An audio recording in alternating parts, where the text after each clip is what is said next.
He is there. You're in Los Angeles, Kristen? Sorry to hear that. I mean, I hope you had a good time. Once a month? Oh my God.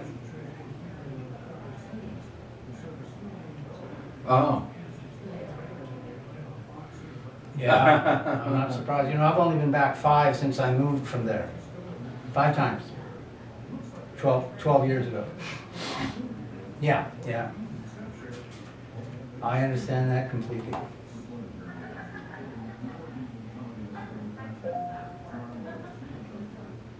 In fact, on the 16th, that was my 12th anniversary of leaving that day from Los Angeles. Oh, yeah, I remember. Like, I can count the days, yeah. It took me forever to get out of there.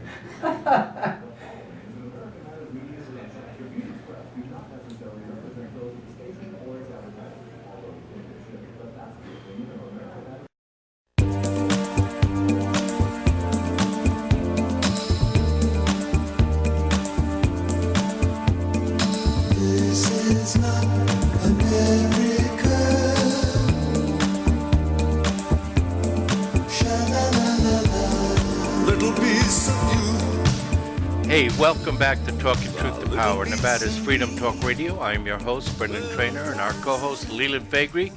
And we're here to dispute the mainstream media accounts of the day. Pretty much. How are you today, Leland? I'm good. 286 days until the general election. All righty. I'm a little bit under the weather. I may have to hit the cough button a couple of times. But anyway. You know which button that is, right? Yes, I know. Okay, It's not the one that says mic. It's the one that says cough. There you go. All right. So, of course, we all know that the news of the day is the impeachment process has begun in the United States Senate.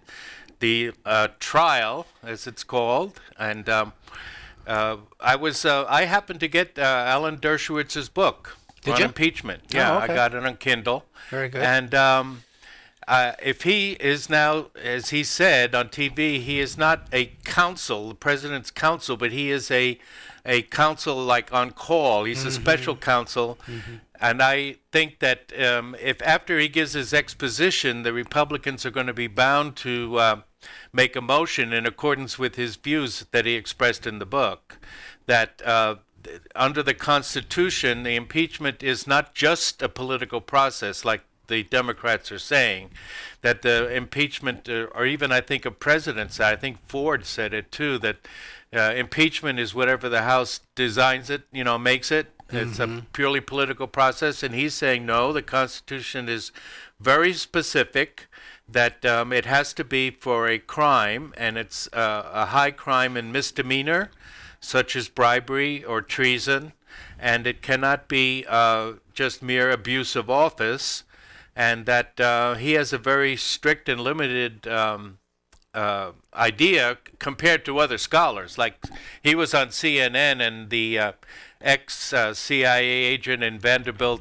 trust fund baby. Which one was that? The blonde one. Oh, God, I can't think of his name. The not Cuomo, and not Dom. The other.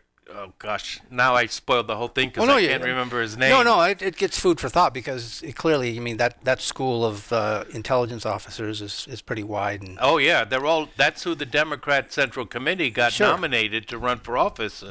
They had an enormous number of ex-CIA spooks, and the CIA, and it appears the FBI, as we've maintained on this show, are blue empire as opposed to red empire. And people forget that the media, since I guess it was Anderson. the 50s. Anderson Cooper. Yeah. Oh, Anderson Cooper. Yeah, he's a Vanderbilt trust fund baby. That one. Yeah. Yeah, according to sources, he had $100 million even before he got his trust fund. And he, of course, comes from that Operation Mockingbird era. Yeah, exactly. Where the idea was to put a CIA agent at every microphone. Yeah. You're not a member, are you? No, I'm not. No, I don't even wear a CIA pin like Hannity does.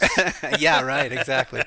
And you have to wonder about just about anybody that has a microphone in the established media. You're right. Based upon what we know about Operation Mockingbird. So we hope our audience will consider that when they consider their news source and how they evaluate the information that they're receiving from that news source. Well, I would hope so. And hopefully you're listening to this show to get the other opinion, Yeah. at least in the Nevada area. And I'm always amused by the idea that the impeachment process is a political one. Because as Aristotle said, you can't take politics out of civilization. You know, Right. whether you choose to ignore it, that's your prerogative, but it's there regardless. So. Unless you're an anarcho-capitalist, then maybe you can. But that's a lot. We've had very few societies that, or if any, that have been completely anarcho-capitalist, although some have come pretty close. But at any rate, that's for another discussion. But at any rate, We can't discuss it now. well, if you want to. No, it's just a thought. Well, for example, the medieval Irish and the medieval Oh Icelandic. God, those awful medieval Irish people. They did have a high king, but he could not make laws and he could be sued. Yeah. So he's not like the English kings. He was Yeah. like the first among equal, and they had an independent judiciary. Matter of fact, they had competing judicial schools, so you could subscribe to one or another judiciary school. It was clan-based. That's the problem. All of these very, very small government institutions that we've had in history have been clan-based, basically. You just gave me an idea for sponsorship. We get some travel agencies. Okay. Because we're always talking about the world. Well, Oh, is that cough button's working? yeah, that was the golf button. I hope our audience didn't catch any of that. Yeah. But anyway, that was just a thought I had as in fleeting. Yes. So we can expect to see the Dershowitz motion, which would, if it passes, that would end the whole impeachment. Yeah. That's Well, it hasn't, even though it's effectively today is the first day of impeachment, because it was all about resolutions yesterday, but there really isn't an impeachment going on. You know, there are no witnesses because there was no crime. So this whole argument about the witnesses is hysterical to me. Yes. What did they see? I know. Nothing. There wasn't anything to see. How can you have witnesses if there wasn't a crime? Well, they're hoping that Bolton, who talked about some kind of he doesn't want to be associated with a drug deal, would, or Mulvaney, the OMB director, would have more direct personal knowledge, but so what? Yeah, knowledge of what? I mean, though? yeah. You know, I mean, it was just- withholding foreign aid funds, it's not high on the American people's radar. No, you know, they're effectively saying that the separation of powers gives them prerogative of expenditure over foreign aid, and technically that's true. But the president has something to say about how that is wielded, and there are certain deadlines, et cetera, et cetera. The funds were not held up. Right. Exactly. Where's So the crime? Nothing really happened. Yeah, he just leveraged, and that's what we, want him there to do, actually, is to leverage that money Right. in our interest. Yes. And The only thing better would be that he didn't have the money to use as leverage. Well, Dershowitz even says in the book, He's that- coughing again, ladies yeah, and gentlemen. that even if there was the original thing was Russian collusion, even if the president asked Russia to give him the dirt on Hillary, as long as Russia did not hack the computers at his order, even getting dirt on a competitor is not a crime, Right. even if it's from a foreign power. That's correct. Yeah. So you may turn off your television sets and tune in to us. All right. You won't miss a thing, ladies and gentlemen.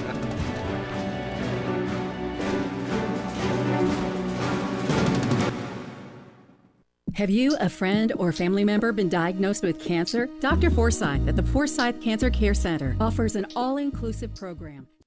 This is America Matters Media on AM 1180 KCKQ, A Lotus broadcast station. the power of radio since 1967.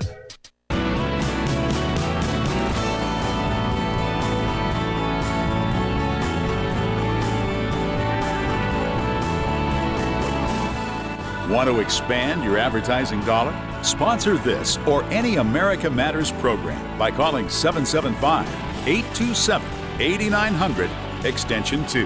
Now, back to the show. Hey, welcome back to Talking Truth to Power, Nevada's Freedom Talk Radio. I'm your host, Brendan Traynor, my co-host, Leland Faegre. Getting back to the impeachment, just one more thing that I found out is that there is hard evidence that Schiff is a fact witness. to this. Oh, absolutely there is. Yeah. Yeah, and it turns out that the whistleblower and his original complaint did not fill out a space on the form whether he had contacted other entities, including members of Congress. That was left blank, and the Republicans were never given that form. They were able to view it, but not photograph it or take it out at all. And he had a partner. Yeah. It was The other whistleblower too? Yeah, there was a whistleblower too, and they conceived of such an arrangement as they plotted this coup d'etat, otherwise described as a phone call, back apparently 2 weeks into the administration. That's how far back this thing goes. So Charlie was overheard in 2017. Is that what you're saying? Yes. Yeah. Discussing with his ally how to remove Trump. And his name escapes me, but I heard it this morning. Oh, did you? Yeah. So we know who that guy is too. All right. Eric Shamaria and his partner, who's I'll see if I can find it as the show progresses. But yeah, he had a partner, and the plot as it thickened originated way back in 2017. Wow. Yep. So if they do call witnesses, that's another witness that the Republicans would certainly want to call is the whistleblower, as well as Hunter Biden. And I think we should just accurately describe it as the Obama-Brennan conspiracy. Right. Because that's really what it is. Yeah. That's where it would get to the top. Yeah, because that's where it started, and that's who conceived it. And Schiff is just the congressional part of the congressional league of conspirators that Brennan. I mean, it's Brennan and Schiff basically at this juncture. Right. It's playing out before our very eyes. Yep. And it's very boring to hear them speak for all this time. I think they have 24 hours spread over 3 days to make their case. Yeah, and how are they going to fill those 24 hours? Exactly. Yeah. I mean, only you and I could possibly sit through it. I don't know how they're going to do this and come off like they have their act together, but clearly they do not. Mm-mm. Or they wouldn't have shown up without the witnesses they want, the Senate to provide. Yes. All right. Well, shall we move on to a little bit? Oh, do we have to? Yeah. I mean, this is so much fun because with the anticipation of the final victory is on our minds and in our hearts. Yeah, and it's like taking candy from a baby. Yeah. So it's kind of fun. Well, to get back to some more unpleasantness. Oh, all right. Getting back, Iran. I love one commentator, and he has a cartoon which I haven't shared yet. He calls them the European Poodles, and they have abandoned Iran under pressure from the U.S. regarding sanctions and tariffs and everything else that Trump appears to be able to levy without congressional approval. But they have been abandoned, Iran, and they've triggered the dispute resolution mechanism, which Iran actually triggered after President Trump withdrew from the JCPOA, and which has allowed them to do things like enrich their uranium to higher levels, but still nowhere near weapons grade. No. So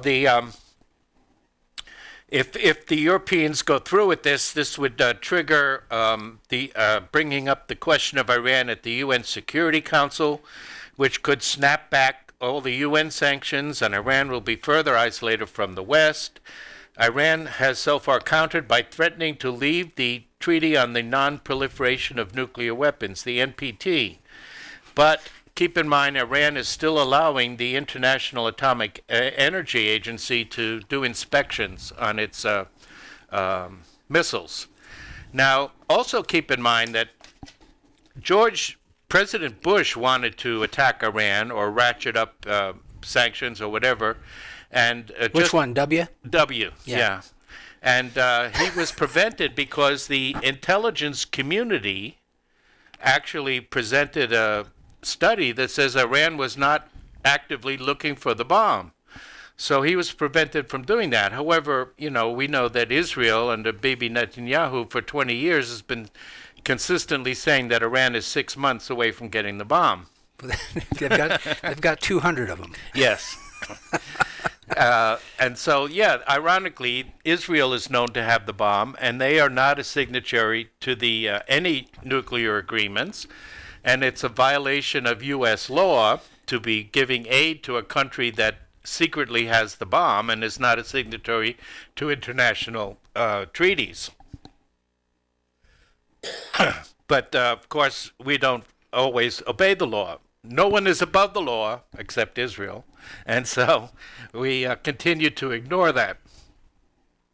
In 2010, the Ayatollah Khomeini issued a fatwa against Iran using weapons of mass destruction.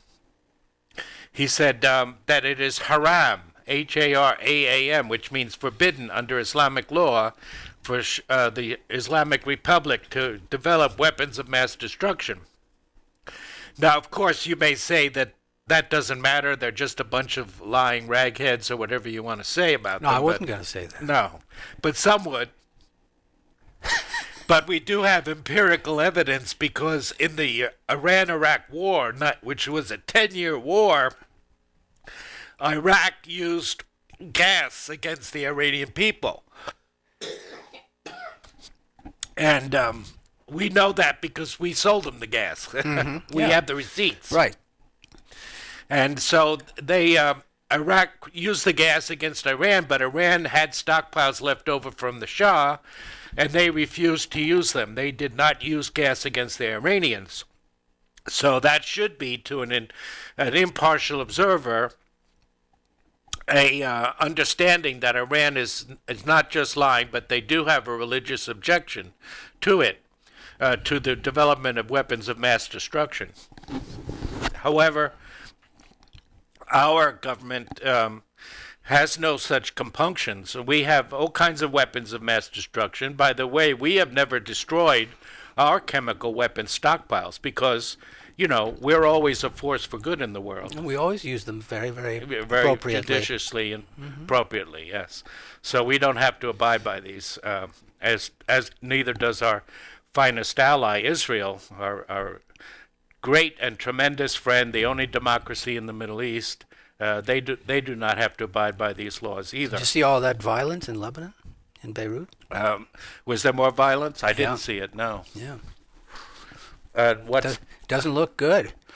No. Well, I didn't catch any on the ground intelligence, but the visuals didn't look good. Okay. So is it people in the streets being? Looks that way. Yeah. Mm-hmm.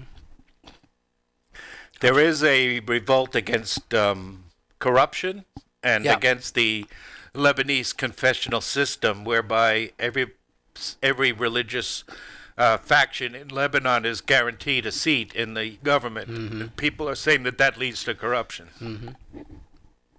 And that's why we know there's a second democracy in the region. Yes. Not just Israel. No. Even Iran is a limited democracy. I mean, people vote in Iran. You know, there's at least 6,000 Christian churches in Iran and up to 1 million Iranian Christians. And Saudi Arabia has 0. You know, the Christian. Oh, yeah. I wonder if Secretary of State Pompeo makes. No, he doesn't know this. He makes a big deal about how he has a Bible in his office. Yeah. I wonder if he takes that with him to Saudi Arabia, because that would be against the law. I'm thinking he doesn't. Yeah. So Iran is Boris Johnson is caught in the middle on this because he knows that he needs U.S. trade for Brexit to work, and Trump is putting the levers on him, the pressure on him to go along with the Iran policy.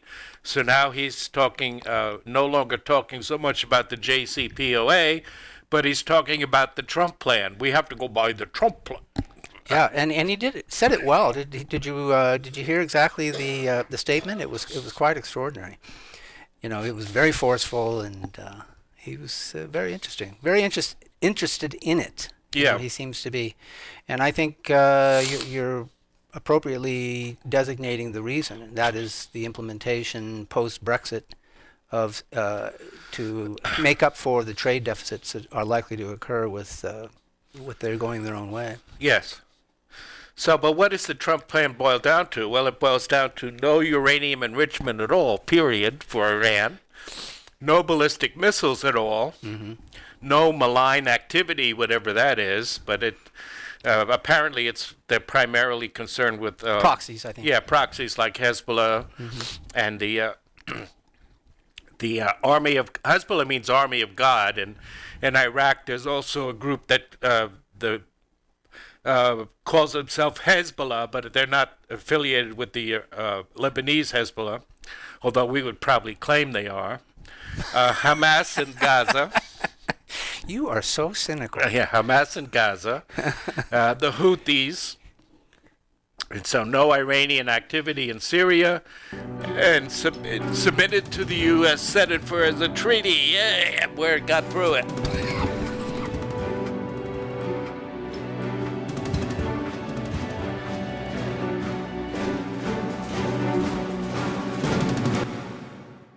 Home at Last opens doors to family, to freedom, to finally making it yours. Home at Last, a program of the Nevada Rural Housing Authority, opens doors to rural home buyers with incomes of up to $100,000. This overload.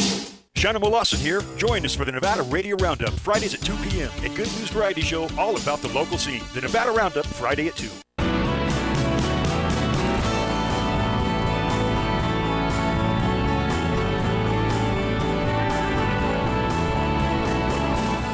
Unable to listen to the whole show? A recording of today's program will be available later today. Visit americamatters.us and click on the podcast link. Now, back to the show.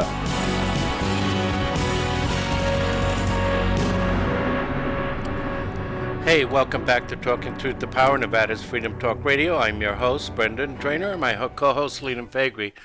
So to wrap up what's going on here with Iran a little bit is we have learned with the assassination of Soleimani by the United States that he got his introduction to his mission during that 10-year Iran-Iraq war, and Americans have no idea what it's like to be in a 10-year war in which you're invaded and you almost lose.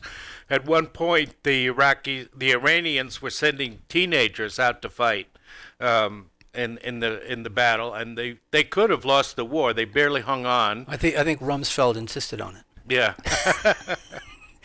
Because you have to have that weapons cache moving, that industrial military complex right. active and moving along. Since then, Iran has determined that its best defense is to align itself with its friendly elements in the Middle East, such as in Lebanon and Syria. And, of course, we did them the immense favor of toppling Saddam Hussein, their enemy. Yeah, the dumbest thing ever. Yes, which is the dumbest thing ever. In 230 years, you couldn't come up with anything dumber than that. Right.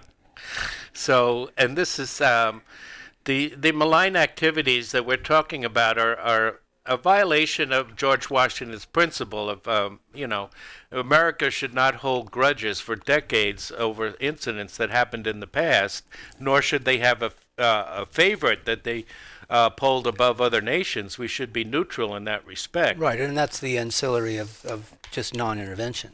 Exactly. Perfect ancillary part of that, yeah. So a lot of these malign activities, they talk about, when you hear them talk and you try to pin them down as to what these malign activities are that Iran is doing in the region, they said it's a hodgepodge of mere allegations. It was the Iranian Revolution, which overthrew a despotic ruler, the Shah. There was the car bombing of Beirut in 1982, in which Hezbollah was likely not even organized as a force at that time. In the former, you're referring to 1953? Yes. Yeah, Mossadegh. Yeah. Of course, we discount that as ancient history, but to those people, it's not ancient history. It's never referred to. Yes, I know. They don't want anybody to remember that. Yes. Yeah. And even in Beirut in '82, Reagan came in there as a neutral force to in the civil war that Israel had occupied Lebanon, and ostensibly looking for Yasser Arafat, the head of the PLO. Ostensibly, yes. And so they had the most of the country occupied. He went in there as supposedly a neutral force, but then after a while he started bombing the rebel towns, you know, and so he was no longer a neutral force. So that was therefore an attack on a military installation, unconventional because it was the first use of a car bomb, but nevertheless it was an attack on a military installation, and it hardly can be considered as terrorism. And then there's a bombing in Buenos Aires that they blame Iran for. There's no actual proof. Some people say they did it. Some people said it could have been Mossad. And there's a couple of other incidents that Iran may or may not have been involved in years ago. But as a matter of fact, Iran has not attacked a country for at least 250 years. That's in their history. That's why we put our bases all around it, to be certain. Yeah, to be, you know, how dare the Iranians put their country right next to our bases? I tell you. So, even though we disagree, we think with the regime, we don't like an Islamic Republic, we don't like theocrats, it may very well be corrupt. It is oppressive to its people in many degrees. You hear different reports about the morals police in Tehran. Women sometimes go out in public without the headscarf covering, and other times they get in trouble for it. Shocking. I know. Iranian woman on Instagram was arrested because she posted a video of herself dancing. She was fully clothed, but that was considered a violation of the morals code. But one thing I heard Rush Limbaugh say is that Iran beheads homosexuals and transvestites, and that's not true. I don't hear that. Yeah, Iran doesn't behead anybody, but they do hang. I think they hang quite a few people. Yeah, I think he's confusing other parts of the region with what he's our describing. ally Saudi Arabia. Yeah, for they example. beheaded about close to 200 people in 2019. It's almost a daily occurrence. Right. Sometimes they behead women for adultery. They behead for witchcraft. They don't do it for driving cars anymore, though. Yeah, they were able to drive a car. And I think they go in to see the movies, too. Yeah. I don't know if their husband has to give permission, but at least they can do it. Yeah. That's liberation, if I ever heard it. And like a lot of Muslim countries, Iran denies that they have homosexuals. They just say there are no homosexuals in Iran, and so they have this peculiar institution where if somebody is a homosexual, they give them the option to having a free sex change. Because they're not against transsexuals, despite what Rush says, but they don't like gay people. They think it's abhorrent and so on, according to Sharia law.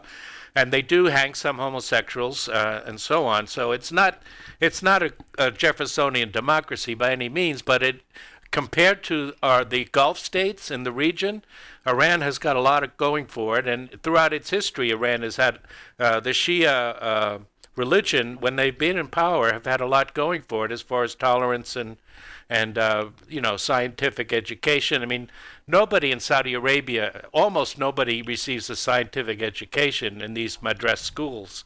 The madrassas? No, yeah. no, it's absent. Yeah, it's all about indoctrination and Wahhabism. If they learn anything of science, it's outside the classroom. Right, exactly, in some other institution by going abroad and so on. Mm-hmm. Yeah, so the Iran is by any measure is more progressive than the other Muslim countries in the Middle East, and even in some sense more progressive than Israel, because they're not confiscating Christian lands like they are in Israel. And I hate, when Fox News blames the loss of Christian lands on the Palestinian resistance, which is chutzpah, Easy for you to say. Yeah, the chutzpah is a Yiddish word for, in your face, I'm going to do it, and that's what Israel is famous for, is chutzpah, but not the Iranian people. So it really is a shame to see that how we have singled this country out, and it's all because of, basically because of Israel, because Israel has what is known as the Yinon, Y-I-N-O-N project, sometimes called Eretz Israel, which is semi-official. There are state-subsidized maps that are distributed in Israel, in which Israel claims that they have a right, based on their holy books and the teachings of the Pharisaical rabbis, that they have a right to Lebanon, Syria, Cyprus, parts of Iraq, parts of not Yemen, but Kuwait, and parts of Turkey, that this is theirs by right. And I think that the first country that they're going to really push to eliminate is Jordan. The Hashemite king of Jordan is, even though he's a U.S. ally, he's not in a good position. He's weak. He's already accepted a lot of refugees. A lot of refugees. Yes, and from Syria and other places. They do not have a lot of money. His whole authority is in standing in the Muslim world is that he's supposed to be in charge of the holy sites in Jerusalem, in Qom. And I think that the deal of the century is what they're calling the Kushner, Netanyahu proposals, would be that the Palestinians would be ethnically cleansed into Jordan, and that would destroy the Jordan dynasty, and it would make Jordan the new Palestine, which is we'll see if that's true or not, but that seems to be what's playing out. Could be. Yeah. So it's not a pretty sight that we are so involved and that there are so many. Let's face it. This administration has surrounded itself with Ukrainian Orthodox Jews, and in other words, from the Ukrainian diaspora, and Christian dispensationalists. And I think people should be alarmed about that. We have a Secretary of State, in other words, who has the religious conviction that he should be causing chaos in the Middle East in order that he could bring about Armageddon and be raptured.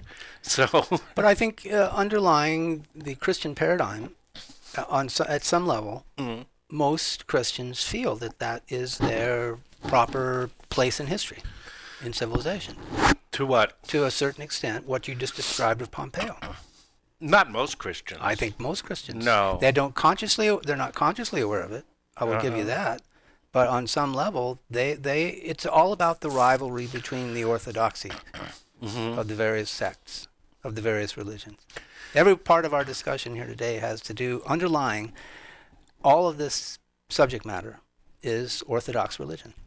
Yes, and if you like Jordan Peterson, you know that God is dead, and the whole thing since the 19th century is for a Western government to come to terms with the fact that basically we no longer believe in God in the traditional sense, and we have to remake the world without God. And they've done it in various ways. Some of them pretty bad, like communism.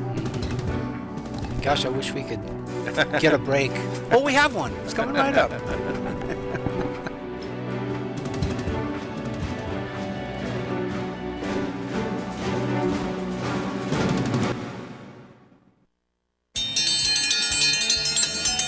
Howdy, Shannon Lawson here. When my family wants real barbecue, it's chili, rib tips, and sweet potato fries. It's the Butcher's Kitchen Barbecue, 7689. This is America Matters Media on AM 1180 KCKQ, a Lotus broadcast station. The power of radio since 1967.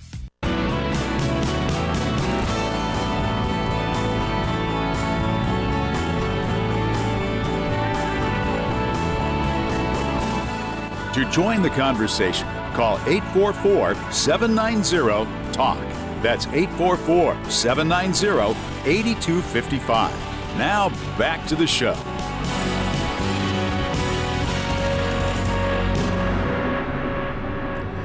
Hello, welcome back to Talking Truth to Power, Nevada's Freedom Talk Radio. I'm your host, Brendan Traynor, my co-host, Leland Pegri. And we would like to shift back to America for at least the time being and talk about the non-event that happened in Virginia on Monday. Yeah. And was sure set up as an event, though. Right. And there are some people that have been doing research on this. One of them is Eric Stryker. And they have said that they believe that the Governor Northam's call that there could be violence is due to FBI investigations of a white militia called the Base. Now, keep in mind that except for that terrible actual murder in the synagogue by a white person, all the other incidents of anti-Semitism so far have been linked to black people, not to white people. So the FBI is desperate because they are Blue Empire. They wanted a Charleston too? Yeah, they wanted a Charlottesville too. Charlottesville too, yeah. Yeah, they wanted to find a white supremacist. So they've been after this group called the Base, which is a small organization. And it's one thing when you hear the young people, the Zoomers, the Groypers, who are confronting the establishment over its principles like mass immigration, excessive, support for homosexuals, and and especially aid for Israel, that they call someone who's in the know as being based. So I wonder if there's any connection. Like when you hear Nick Fuentes, if you go to his YouTube channel, and he's whenever a Groyper gets up to speak, he has it like he's commenting on the film that they did of a college rally against the like out in Berkeley? Turning Point USA group, yeah. And he says he's based. So I wonder if there's any connection between that use of the word based and so it's an aspersion upon the person who... Yeah, that the person knows that he's, yeah. I'm sure glad you're with us, Brendan, because I wouldn't have any idea what that was all about. Yeah. Just I don't travel in those circles. Yes. Well, we're a couple of old fogies here, but we have to stay in touch with the younger generation, I'm glad you do. Yes, and the Zoomers that comprise the Groypers, for the most part, although there are a couple of old people that get up and say, hey, I'm an old Groyper, so maybe I am too. But anyway, they also have an interesting thing where they talk about the transition to being based. And they says, first you take the red pill, which is, the Matrix, when you have the choice between the white pill and the red pill. From the film? From the film. Mm-hmm. And that's when you first learn that things are not what they're supposed to be. But then you go to the black pill, and then when it's the rope or hope. In other words, you go into existential despair that all of your previous illusions have been shattered. And then finally, if you join the base, you've taken the white pill, which means you're not naive anymore. You're almost nihilistic, but you realize you have to continue, even though you don't know if there's going to be any kind of positive outcome. You have to continue the fight. That's when you're white pilled. So it's interesting. But anyway, whether or not the FBI had anything on these people, it looks to be a typical FBI entrapment scheme. They had at least two groups, one in Wisconsin and one in Maryland, that they were after. Major groups. Yeah. Significant numbers. Of the base, yeah. Well, not even significant numbers. There's only a few of them, like 3 or 4 of them. But there were 22,000 people there. No, I'm talking about the... I'm not talking about the demonstration. I'm talking about the FBI's how they were investigation. Baiting them in. Yeah. And in Wisconsin, there was one synagogue window that was broken. That was the extent of the white supremacist violence. It's outrageous. Yeah. And then in Maryland, or maybe it was Delaware, but right near Virginia, it was simple entrapment. It reminded me of Randy Weaver. They kept entrapping these guys to try to modify rifles in an illegal way. And after months of entrapment, some of them finally did it. But anyway, this is probably what the FBI did, based their investigations here on issuing this warning that there could be violence in the Richmond rally, which was baseless. And they never charged any of these groups with conspiracy to commit violence. They were only charged with, some gun, misusing gun regulations. So it kind of, makes you realize that, people that claim that the FBI, there was only a few bad apples at the top in the FBI and the CIA, people like Sean Hannity, that they're really off base, that these organizations... But they're also subject to directive, and I'm sure that went out. They had some compliance that said, this, thou shalt do this. Yeah.